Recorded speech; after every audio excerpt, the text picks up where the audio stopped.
شروع کریں میرا خیال ہے کرنٹ سینیریو سے، اور ایک بگ پکچر اگر میں آپ سے پوچھوں کہ یہ جو آج کل حالات ہیں، ہر کوئی یہ کہہ رہا ہے کہ جی ہم نے تو کبھی اس طرح کے حالات نہیں دیکھے، بلکہ عمران خان صاحب اور ان کی جماعت تو وہاں تک چلے گئے ہیں جہاں وہ کہتے ہیں کہ یہ حالات تو ہم نے کبھی مارشل لاء میں بھی نہیں دیکھے۔ ان کے کئی حمایتی یہ کہتے پائے جاتے ہیں کہ شاید مقبوضہ کشمیر میں بھی ایسے حالات نہیں ہیں جو آج پاکستان میں۔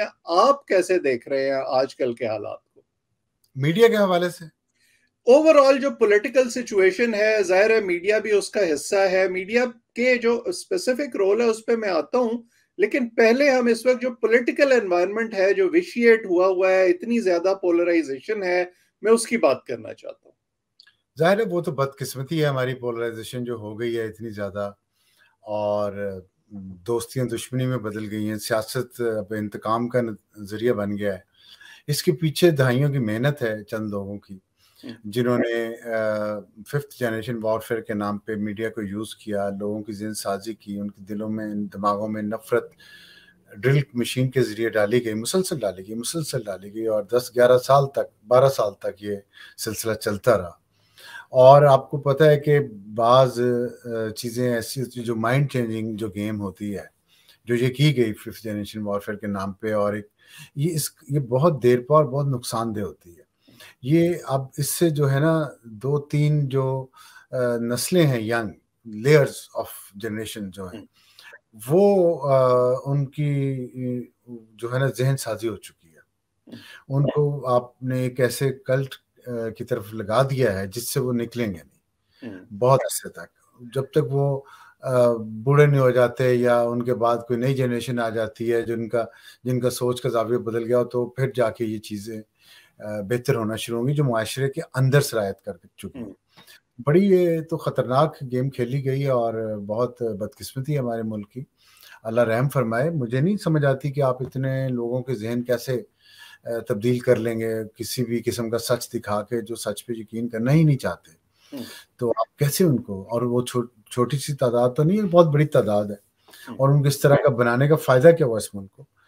یا تو بتائیں نا جی فائدہ یہ ہوا ہے ریڈیکل کر کے آپ نے لوگوں کو ذہن سازی کر کے آپ تو چلے گئے گھر، تو وہ آپ ان کو آرٹیفیشیل انٹیلیجنس پہ لگاتے، آپ انہیں انٹرپرائزنگ قسم کی چیزیں سکھاتے، انٹرپرینور بناتے ہیں، ان کو مستقبل کے خواب دکھاتے ہیں، ان کو کہتے ہیں پاکستان کو ہم نے معاشی طور پہ دنیا کا بہترین ملک بنانا ہے، تو وہ ینگ جنریشن اس وقت اس طرف لگی ہوئی ہوتی، آپ نے ان کو ایسے تاریک کنویں کی طرف لگا دیا جس میں وہ نیچے سے نیچے اترتے جائیں گے، باہر نہیں نکل پائیں گے۔ تو ابصار صاحب، ابھی آج کل ہم دیکھ رہے ہیں ایک سلسلہ شروع ہوا ہے کہ یہ جو سابقہ ففتھ جنریشن کے واریر تھے جو اب پارٹی بدل کے دوسری طرف کھڑے ہو گئے ہیں، ان پر کریک ڈاؤن بھی ہو رہا ہے، گرفتاریاں ہو رہی ہیں، ان کے ہمیں بیانات نظر آتے ہیں سوشل میڈیا پر کہ جی مجھ سے غلطی ہوئی، میں آئندہ نہیں کروں گا۔ آپ کے خیال میں یہ اسٹریٹجی کوئی افیکٹو ہو سکتی ہے یا اس سے مزید نقصان ہوگا؟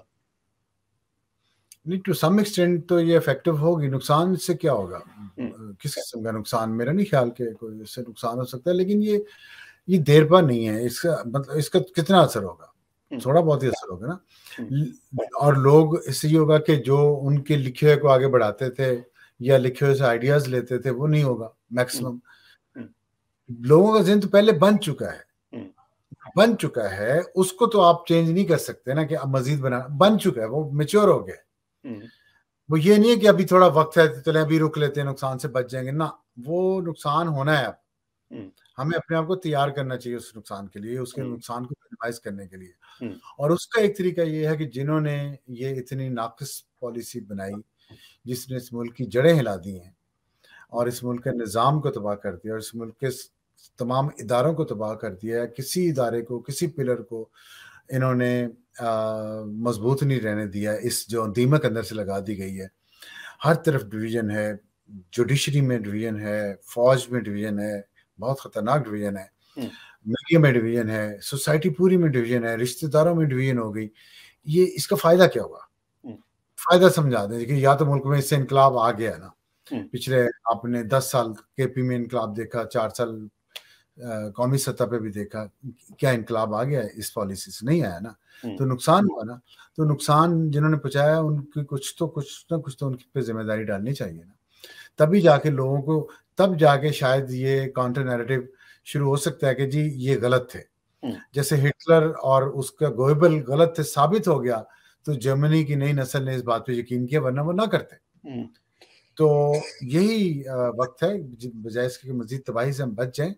جنہوں نے یہ پالیسی بنائی، اس طرح کی گندی پالیسی، ملک دشمن پالیسی، عوام دشمن پالیسی، ان کو کٹہرے میں ضرور لانا چاہیے تاکہ آئندہ آنے والوں کو سبق ہو، اور جو ان کے فالوور تھے ان کو بھی ان کا اصل چہرہ نظر آئے.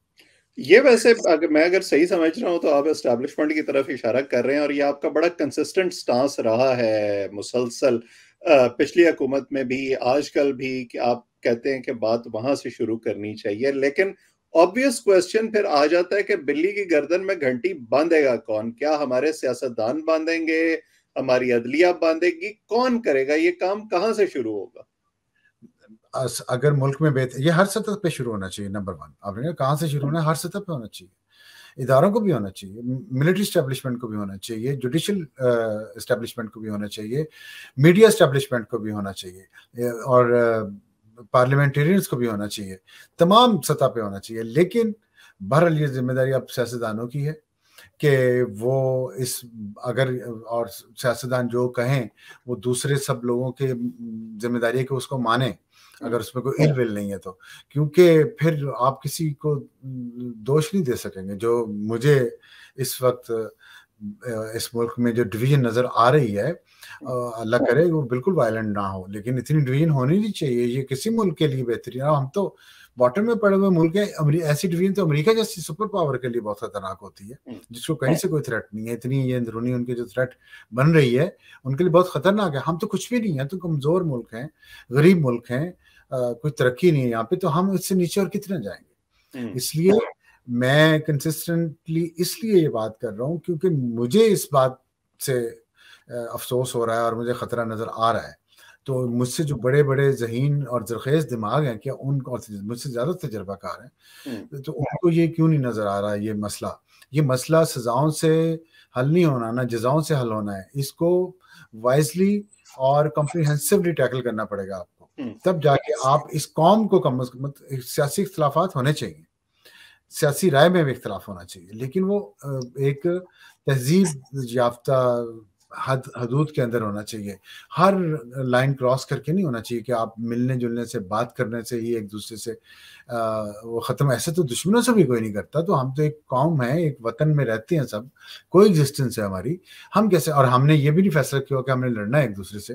انڈیا سے تو جو فیصلہ ہے کہ لڑنا ہے، یہاں تو یہ فیصلہ بھی نہیں ہے. تو پھر کیوں ہم اپنی زندگی سب اپنی مشکل بنائے جا رہے ہیں؟ بہتر ہو سکتی ہے اس سے آگے نکلیں.